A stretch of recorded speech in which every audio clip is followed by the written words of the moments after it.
Dando continuidade ao estudo, o capítulo 14, Morrendo para Viver. A tradição espiritualista oriental se atribui o conceito de que os pensamentos finais do moribundo, acalentados por hábito natural, se encarregarão de plasmar o seu futuro corpo no processo da reencarnação, nele fixando, por aspiração livre, os valores e recursos necessários para o progresso. Manuel Filomeno aqui faz um resgate do pensamento da tradição espiritualista oriental, dizendo que esses últimos pensamentos eles vão plasmar esse corpo futuro. E continua. Certamente, as ideias negativas e deprimentes estabeleceriam comportamentos orgânicos e nervosos em padrões de sofrimento. Assim como os anelos nobres dariam gênese a formas e funções harmônicas na vida subsequente, embora sujeitas às imposições kármicas decorrentes das ações praticadas. Assim é o pensamento, oriental tradicional de que teríamos um corpo harmônico ou trazendo dificuldades de acordo com aqueles últimos pensamentos, no entanto, também por conta das imposições kármicas das ações praticadas. Em face dessa crença, fazia-se necessário que o homem aprendesse a morrer, cogitando de reflexionar a respeito da fatalidade biológica, em consonância com a harmonia íntima, responsável pelas futuras experiências carnais. De fato, diante dessa visão, era bastante necessária que de fato se aprendesse a morrer, inclusive com um pensamento harmônico elevado para que o corpo futuro não se ressentisse desses últimos momentos. Aprender a morrer tornou-se, para a cultura oriental ancestral, uma necessidade ética, filosófica e religiosa, tendo-se em vista a fragilidade e a pequena duração da vida carnal. Como esse momento ele chega de forma inesperada, frequentemente, então, obviamente, esse aprender a morrer se tornou uma necessidade nesses três aspectos da vida: ética, filosófica e religiosa. Como dissemos, não há o aviso frequentemente de que vai acontecer. Então era necessária uma reeducação para se manter um padrão de pensamento, para que nesses últimos instantes refletisse o equilíbrio necessário.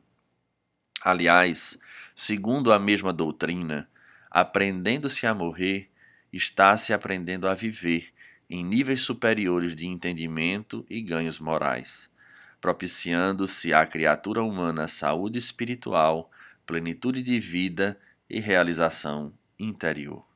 De fato, segundo essa doutrina, dessa visão oriental, como esse pensamento final modelará o corpo futuro, então esse aprender a morrer faz com que o indivíduo também aprenda a viver, porque vivendo de forma desarmônica, desequilibrada, com pensamentos distoantes, dificilmente o indivíduo naquele momento final conseguiria restabelecer o equilíbrio para que não sofresse as consequências do amanhã.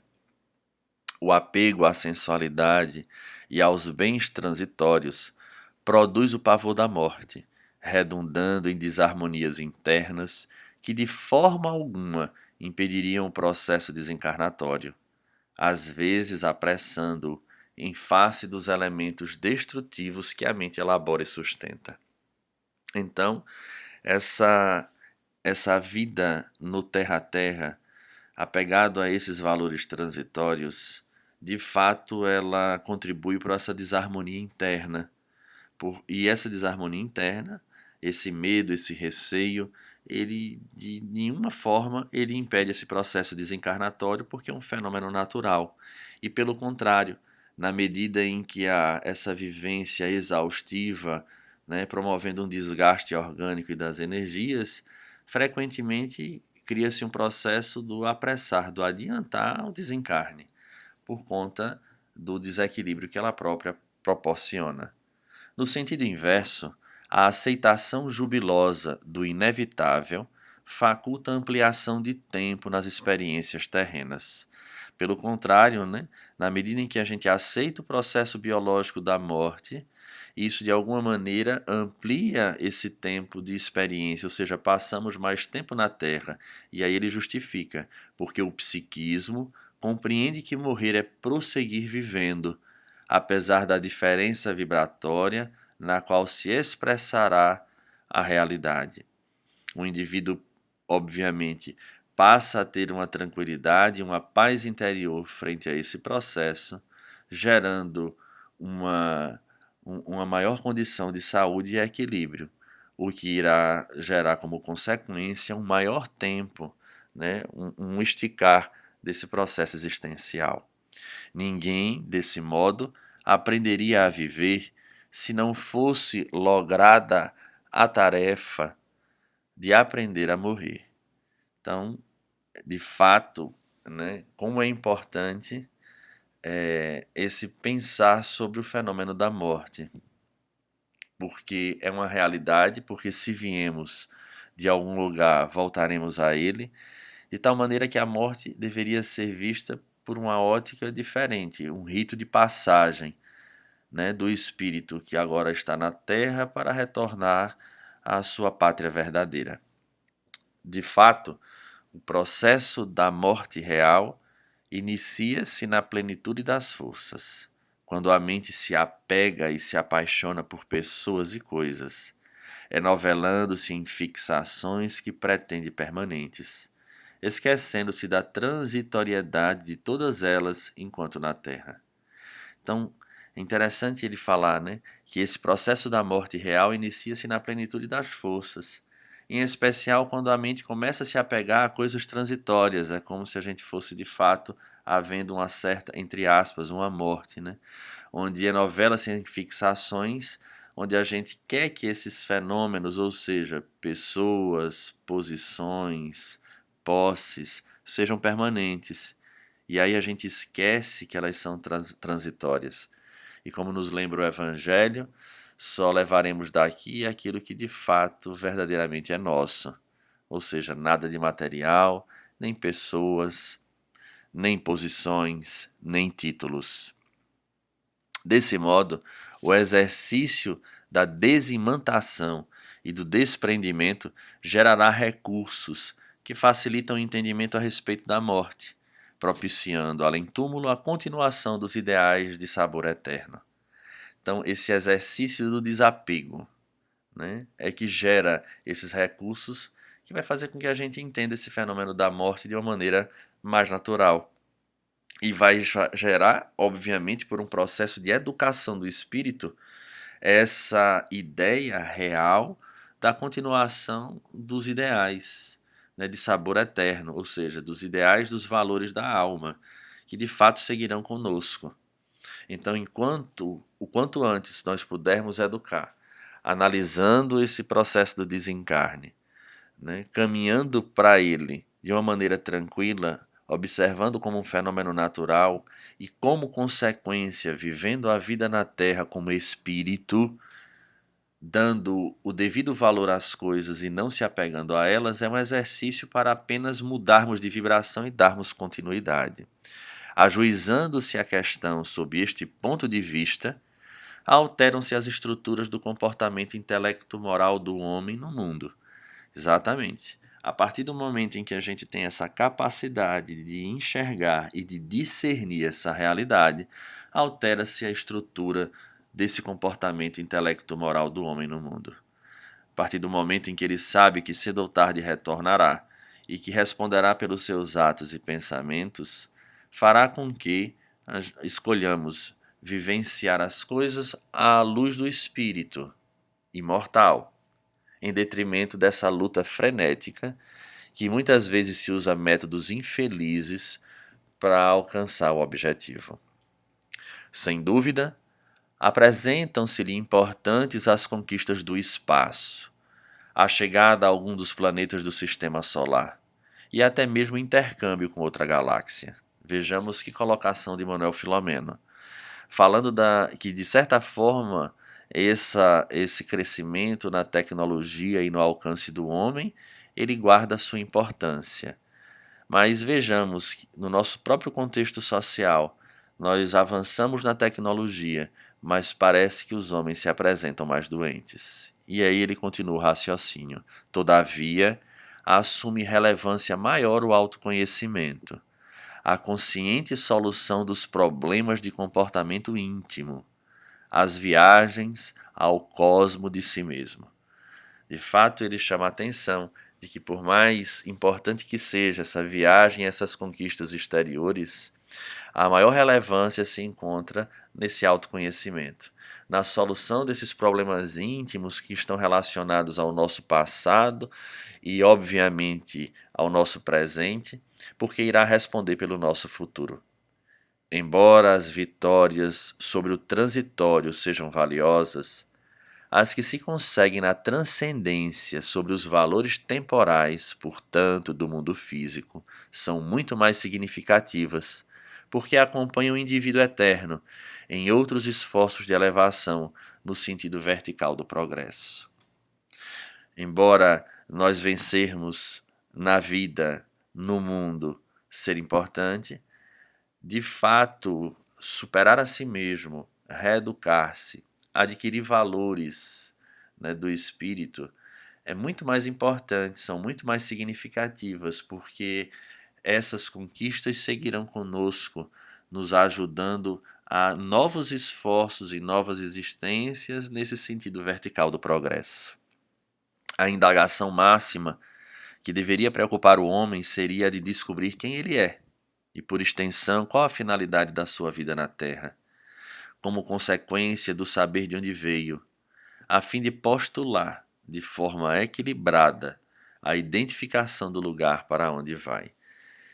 Então, essas questões fundamentais precisam ainda, né, serem respondidas individualmente, para que o indivíduo ache um sentido para a sua existência e, obviamente, saiba de onde veio e saiba postular de forma equilibrada, saiba desejar de forma equilibrada a identificação do lugar para onde vai.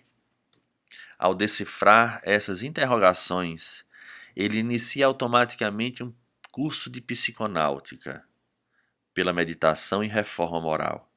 Então, a partir do momento em que consegue responder aquelas perguntas fundamentais, ele inicia um curso de navegação psíquica ou da navegação da própria alma pela meditação e pela reforma moral, encontrando-se no ontem e compreendendo o hoje.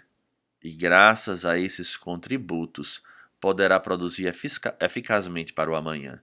Ou seja, vai ver através do hoje, né, aquilo que foi executado no ontem, porque as consequências do hoje nos apontam o que foi feito antes.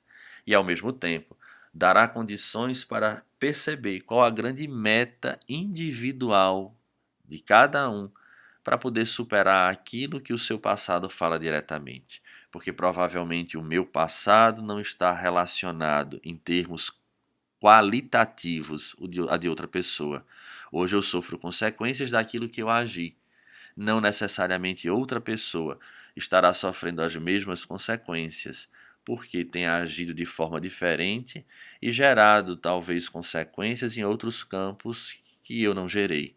Então, de alguma forma, a gente vai perceber que cada um tem uma missão de fato, olhando para o seu passado através das consequências do presente e modificando essa conduta para produzir eficazmente um amanhã mais feliz.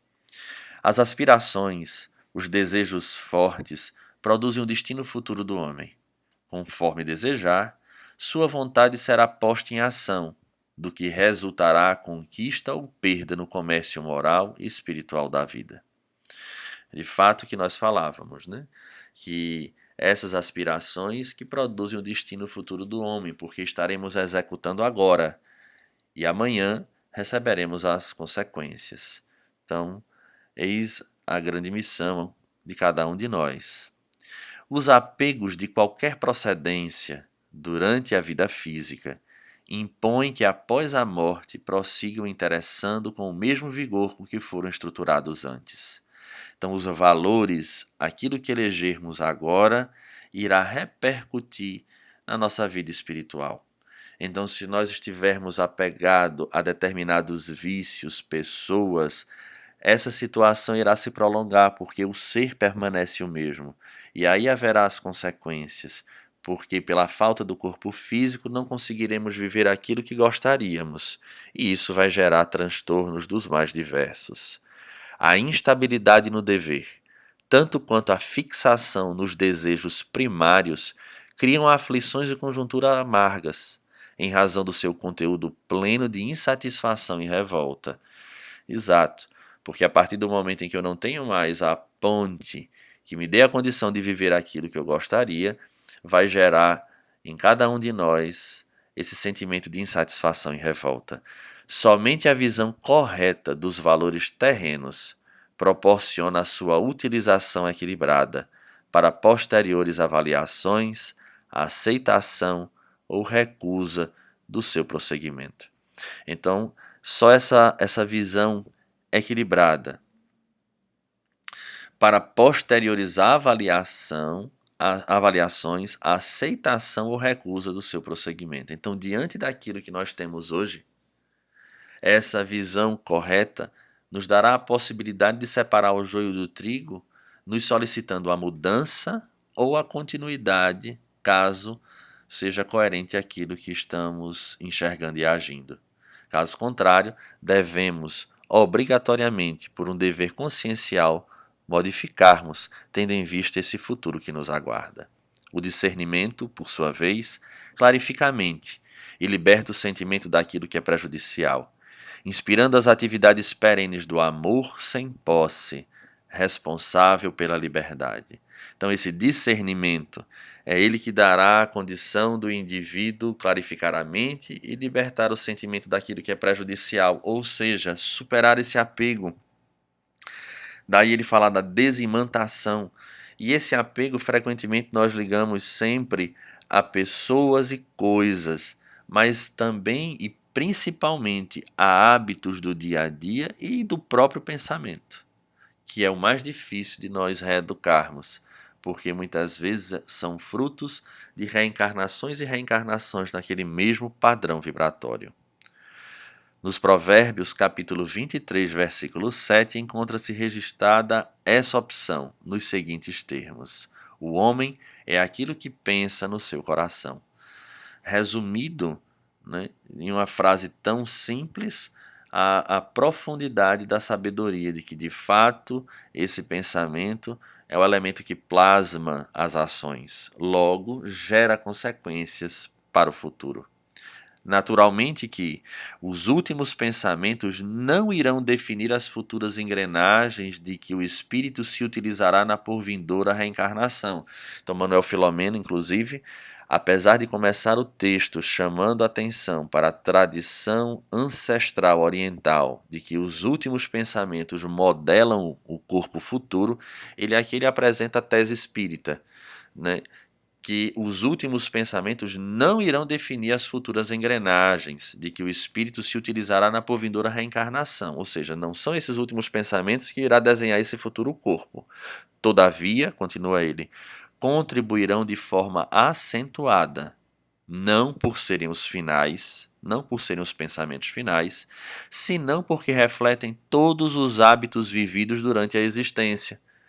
Então, durante a existência, né, nós vamos construindo um padrão mental e de conduta que provavelmente estará presente nos nossos instantes finais. E aí ele diz, plasmadores dos envoltórios necessários para a reeducação e a aquisição de novos títulos de enobrecimento para o viajor eterno. Então, de certa forma, esse pensamento nutrido durante toda a vida e nos momentos finais irá sim contribuir para um processo de maior equilíbrio ou de menor equilíbrio quando se retorna à pátria. Além disso, né, por conta desse padrão durante toda a existência, aí sim irá plasmar esses envoltórios necessários, ou seja, o corpo virá de acordo com a necessidade, frente aos pensamentos e às ações consequentes desse pensamento, de tal maneira que nós podemos olhar para o nosso corpo hoje e saber que a sabedoria divina nos deu o corpo ajustado para as nossas necessidades. É o que se encontra aqui de uma maneira bastante clara. Os pensamentos são os modeladores do ser, porque são os promotores dos atos. Olha aí como ele é bem objetivo. Os pensamentos são os modeladores do ser, porque são os promotores dos atos. Assim como o homem pensa, naturalmente se comporta. Exceção feitas as aparências mascaradas pela compostura social. O indivíduo é, em realidade, aquilo que cultiva na mente. A ação do pensamento na vida do homem que o utiliza é tão vital quanto a do sol nas células na vida. Então, mostrando aí realmente essa ação do pensamento, o quão ela é importante no hoje, plasmando o futuro. O fatalismo biológico estabelecido mediante o nascer, viver e morrer ou transformar-se é inexorável. Né? Esse fatalismo biológico, ou seja, esse fenômeno biológico, né, que passa por todas as etapas, ele, de certa forma, ele é implacável, né? Não tem como escapar. Aprender a utilizar-lhe o ciclo a fim de formular e conseguir metas iluminativas para o Espírito Eterno, eis o que cumpre realizar. Todos aqueles que se empenham na conquista da vida em si mesma, além das conjunturas celulares.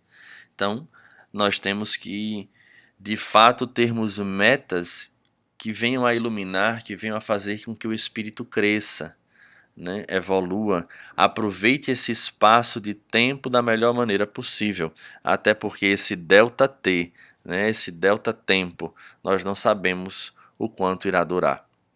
Em face dessa circunstância, a morte, não raro detestada, se torna uma bênção, em cuja presença a liberdade abre suas asas para o encarcerado, propondo-lhe voo auspicioso. Ora, em face dessa circunstância do indivíduo ter essa consciência de buscar reeducar-se, de aproveitar a existência para crescer, a morte deixa de ser detestada e passa a ser uma bênção, porque uma vez atingido esse crescimento, essa morte apresenta-se como a liberdade que abre suas asas para o espírito encarcerado, propondo-lhe, né, um voo favorável, um voo promissor, auspicioso. Não houvesse tal limite estabelecido pela sabedoria das leis, e o caos surgiria na terra, apenas se apresentasse de maior duração a fase humana de vida, considerando-se o uso inadequado que ainda se faz da existência corporal. Então, às vezes, o próprio processo de desencarne, da morte, ele é um elemento limitador para tamanhas bobagens que se faz ainda quando na terra, quando no corpo.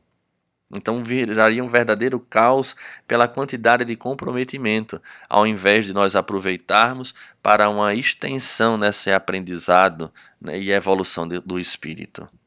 Todas as épocas, portanto, da trajetória terrestre são de magnitude para que se considere a morte e se aprenda a morrer, vivendo-se com sabedoria a cada momento, despedindo-se dos fatores infelizes e aspirando-se às conquistas ideais do espírito.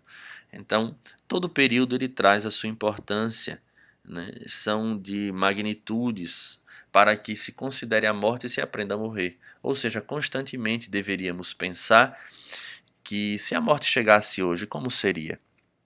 O que estamos pensando, o que estamos adquirindo, né, como espírito imortal que somos. E deveríamos aproveitar no reflexo, na consequência desse pensamento, a nos despedirmos desses fatores infelizes, dos vícios, dos apegos, né, de tantas situações que ainda trazemos conosco. E nos esforçarmos, desde a aspiração à execução de conquistas desses ideais superiores. De tal forma, procedendo o homem, nos momentos finais, o seu pensamento trabalhará a futura morada e talhará a roupagem formosa para uma nova reencarnação, na qual poderá concluir o ciclo dos renascimentos corporais, assim tornando-se um pleno conquistador. De fato, se o homem aproveitar este processo para essa reelaboração de si próprio, ele estará trabalhando, né, para uma futura morada mais feliz e talhando esse corpo no amanhã de uma maneira mais formosa, onde ele poderá concluir esse ciclo das reencarnações corporais, obviamente uma vez atingindo a meta daquilo que nos é proposto. Até o próximo encontro.